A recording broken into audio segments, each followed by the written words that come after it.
The progress of music and technology have been linked since forever, if you really think about it. When all we had at our disposal was our vocal cords, our understanding of what music could be was limited to just what we could do with our voices. Since then, we've developed instruments, the ability to record music, the ability to synthesize it, mix it, remix it, and basically just get as weird as the technology allows us to. But sometimes I wonder, are we at the tail end of music as a technological frontier?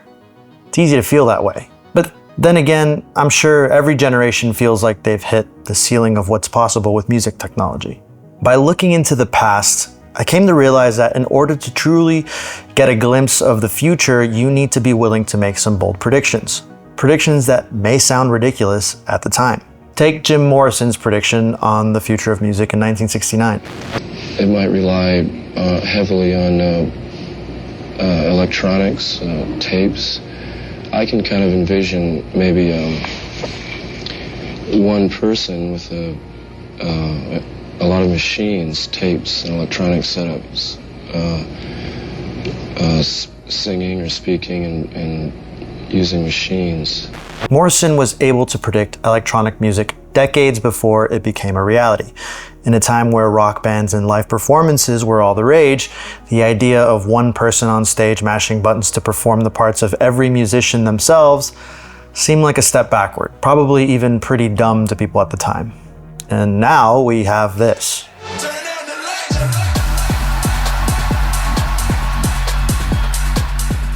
So in an attempt to try and predict the future of making music, I've come up with some of my own bold and probably stupid sounding predictions.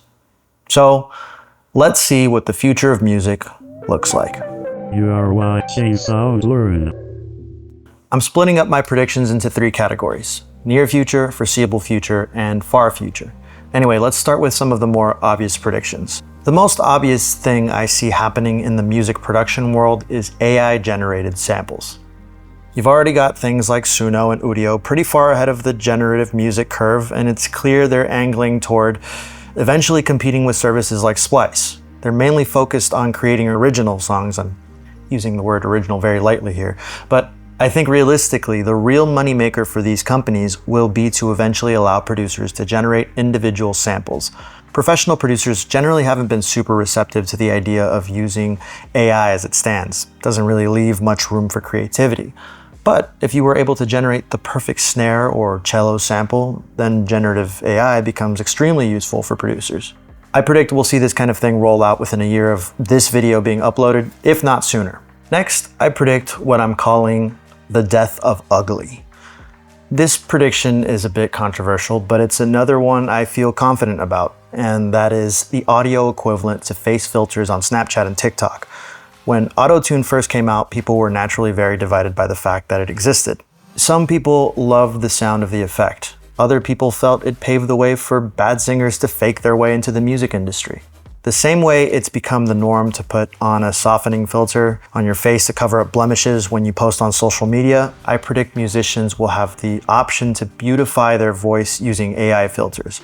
Bad pitch control, underdeveloped tone, an annoying lisp you can't get rid of.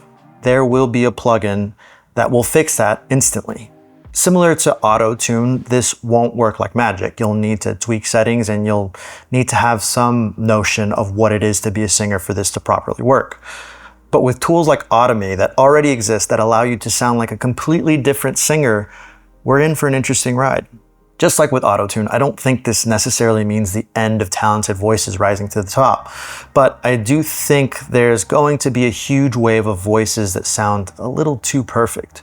You're already seeing social media singers tuning their voices with software like Melodyne in an extreme fashion that just feels overly perfect. So if it becomes even easier to do this, I just don't see how this doesn't become a thing. Realistically, I give this a year or two before we start seeing stuff like this really hit the mainstream. I'll wrap up this prediction by stating that while I do think this will happen, I don't think it'll stick around for very long. Perfect is boring, and ultimately I think this will mostly be a fad that fades into the background over time, similar to how we are currently seeing less filters and fancy edits and more raw, unedited vertical videos dominating the social media space. My next prediction is an exciting one for me as an independent artist, and that is direct-to-fan algorithmic matching. Essentially, this is a fancy way of saying that I predict music finding algorithms will eventually get so good that you will be able to release a song with zero promotion, and the algorithm will know exactly who would like your music and serve it directly to them without the need to market nearly as much as you do now. Things like Discover Weekly on Spotify are already pretty good at suggesting music you might like, but this prediction goes a step further where you, as an artist, will be able to see your total potential reach as soon as you upload a song. Streaming services will eventually move closer to YouTube's model, where consistency will be the deciding factor on how audiences are built, as opposed to the more traditional model of directing outsider traffic to your music through marketing and blogs and all that boring stuff that we all hate to do. I think the algorithm is going to get really good at knowing who your music was made for, and we'll begin to see artists as content creators rather than the more old school mentality of someone who just releases one big collection of songs once or twice a year. This one's a bit of a double-edged sword. On one hand, I love the idea that I'll be able to release a song and instantly connect with an audience, but on the other hand, it does make me a bit weary of how we will listen to music if the focus becomes less about big cohesive works and just easy to consume singles, which, let's be honest, it's kind of where it's already been going for a while now. To add to this prediction, I think streaming services will ultimately need to move to a more community-based model. There's a big disconnect between the fact that artists need to simultaneously exist on streaming services and social media platforms. Fans connect with their favorite artists on Instagram, but then need to migrate over to Apple Music or Spotify to actually consume their music. While I do think a majority of people currently just want music apps to be music apps, I predict that the streaming industry will eventually make this turn over the next 5 years. Whether or not this will last is very debatable, but as an artist, I think it would be awesome if I didn't have to worry about TikTok or Instagram or YouTube to build my audience. Next up, we're moving into the foreseeable future. Again, you'll notice as we get further into the future, the more bold and far-fetched the predictions will get, so bear with me. First up in this category is AI-based mixing.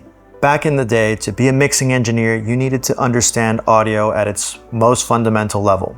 It was closer to a traditional engineering gig compared to today's more artistic approach to mixing.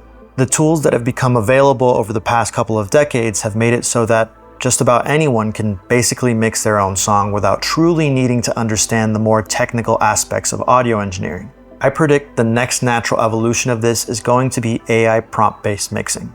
Essentially, I can see mixing becoming less of a technical thing and more of a taste-based thing. For example, you would tell AI that you want your guitars to be a little bit less bright and further back in the mix. And AI would analyze all of your tracks and all of the frequencies in play and try to do that in the best way it knows. Like most AI products we see today, this probably won't be replacing a proper mixing engineer anytime soon, but I can totally see it helping amateur producers easily create better mixes. This one will likely start happening in the later half of this decade. Just don't know if AI is quite there yet, but seems entirely plausible to me considering that AI mastering services already exist. Building on that prediction, my next prediction is that if AI mixing does take off, I can totally see famous mix engineers licensing their workflow to AI.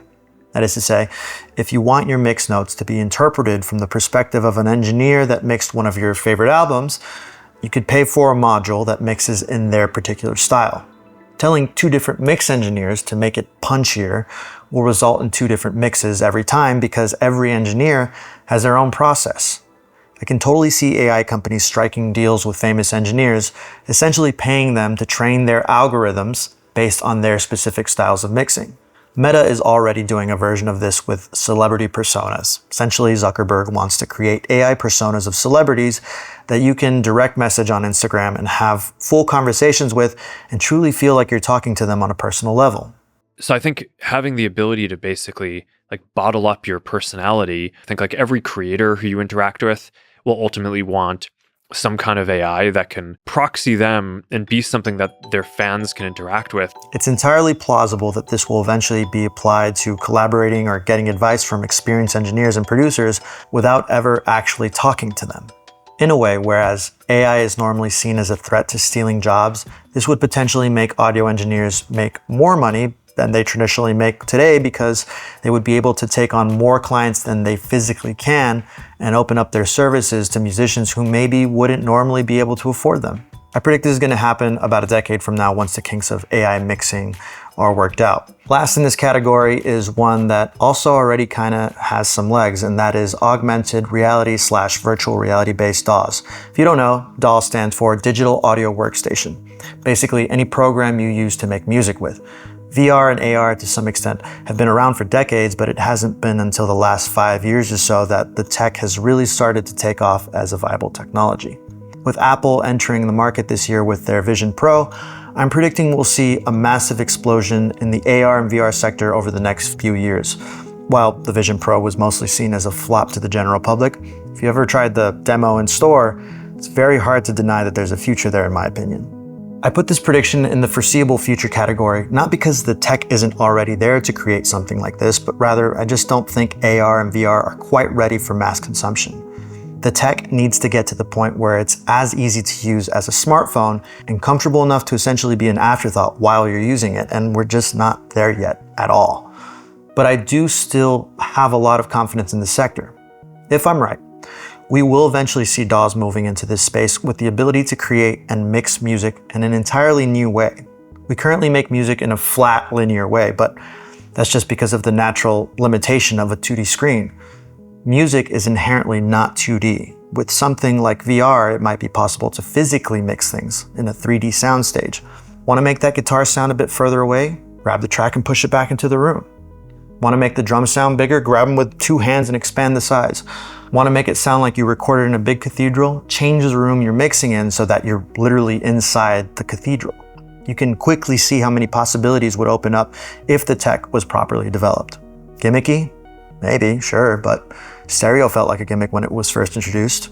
Only when engineers and musicians really began exploiting what was possible with stereo did it become the mainstay. Throw in the fact that Apple has been heavily leaning into their whole mix by Dolby Atmos 3D tech with their audio products. I feel pretty confident about this prediction, even if it is somewhere between 10 to 15 years away. So now we've made it into the far future. These predictions will require a bit of magical thinking, leaning into concepts and ideas that are plausible but entirely dependent on tech that doesn't exist yet and may not ever exist at all. My first prediction is the most plausible of the bunch in terms of technological possibility, and that is the concept of dynamic albums featuring living AI musicians. Essentially, artists will be able to create albums with the ability to constantly evolve for a unique listening experience each time. The album, at its core, is still the same album with the same songs, but what if each time you listen to it, it had slight variations or energy behind its performance, similar to how songs feel and sound different live today?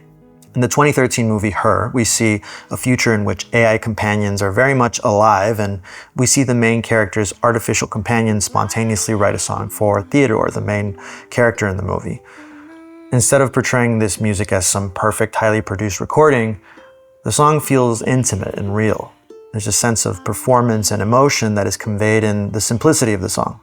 What if artists take on the role of maestros and AI entities will become the live musicians who frequently decide to change things up a little bit between listens? I'll admit, this is a pretty wacky concept and it's easy to scoff at it, but I don't find it out of the realm of possibility. Whether or not it becomes a complete gimmick that people quickly forget about, well, I don't know, that's a different story. If I had to guess, I'd say we're about 2 decades from something like this. It really boils down to whether or not AI will ever reach artificial general intelligence, otherwise known as AGI, and beyond that, whether or not the general public embraces the idea that AI is another living being. Next up, we're getting into what starts to feel a bit like sci-fi territory. Neural interface audio. Look, I'm not personally a fan of Elon Musk. But I do think history will look back on his ego's ability to force seemingly ridiculous future tech concepts into the realm of plausibility in the public consciousness. I really don't know if Neuralink specifically will be what introduces the masses to proper neural interfaces, but there's clearly real progress being made in the sector. If you want someone to root for with a bit more likability, Gabe Newell, founder and CEO of the beloved software company Valve, has also recently started a company that is quietly developing a brain-computer interface. If this tech eventually moves into the mainstream, we're in for a wildly different future of possibilities. Specifically in audio, I predict we'll see a seismic shift in how we consume music. With the ability to tap directly into our brains, we could simulate any sound perfectly as if it were being created within our own physical space. Ears currently serve as a translation device that converts the air pressure of sound waves into electrical signals for the brain to process. Essentially, sounds don't happen in our ears, they happen in our brains. So, what's to say we'll even need our ears to enjoy music in the future? If a neural interface can send those electrical signals into the part of our brain that processes sound, we are no longer limited by the biology of our ears and the physical space we're in. The concept of mixing and audio engineering would evolve drastically as we would no longer be limited by the concept of stereo. This means that if an artist wants you to feel like you're in a cave listening to a string quartet, it wouldn't sound like a recording of that, it would sound like you're physically there. I'll go ahead and tie my next prediction directly into this one by making my most ridiculous and bold, potentially stupid statement yet. I predict the death of audio engineering as a means to record audio. Okay, it's a bit hyperbolic. I do think traditional audio will stick around for a very long time and might even be the preferred way of music consumption for some, but I predict that if neural interfaces become interwoven with humanity the same way something like the internet has, the preferred method of music consumption will be neural interfaces. So why does this mean the death of audio engineering? Well, if we have a supercomputer processing and monitoring all of our brain activity, it's entirely plausible that we could simply create a digital snapshot of any sound we hear. So instead of having to set up a bunch of microphones and gear to record a performance, we could literally just get an exact snapshot recording directly from a musician based on the way they hear their own performance, without the need for any equipment. Essentially, ears would become our microphones. We can take this prediction a step further. With neural interfaces, we could potentially see a new subgenre of music created purely in one's imagination. Happy birthday to... Did you hear it? The word you. That was your brain hearing music that didn't actually happen. What's to say we can't record that? I could make an entire video about the possibilities of neural interfaces, but you get the idea. I'll admit, this seems insane. Is it plausible? I actually do believe it is. In a way, cochlear implants are already functioning on a very early version of this technology. The 2019 movie, The Sound of Metal, does a pretty good job of simulating this concept.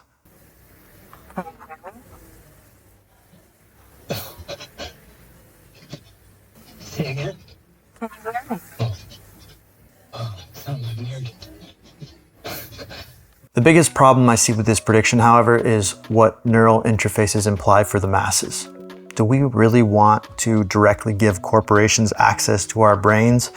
If they can record any sound our brain processes, does that mean we can theoretically be spied on at all times? I'm already paranoid about the fact that my phone is constantly listening to me, so I don't think I need the extreme version of that. It's a bit terrifying to think about, and it's probably why it's the prediction that I think is the least likely to become a reality, but who knows? All in all, I think music technology is far from done in terms of innovation. Regardless of how close or far I get with my predictions, I always think it's a good idea to try and think ahead. It's what fuels innovation and what keeps you from falling behind the curve of what the next generation has in store. But what do you think? I'd love to hear whatever crazy future predictions you have in the comments. If anything, your comment may be referenced by future musicians 30 years from now for being spot on, or everyone will just make fun of you like they probably will with me. So anyways, thanks for watching, and if you want to support the channel, go ahead and subscribe. Tell your friends, send me a message on Instagram, say hi, whatever. Anything helps. So thanks for watching, and I'll see you in the future.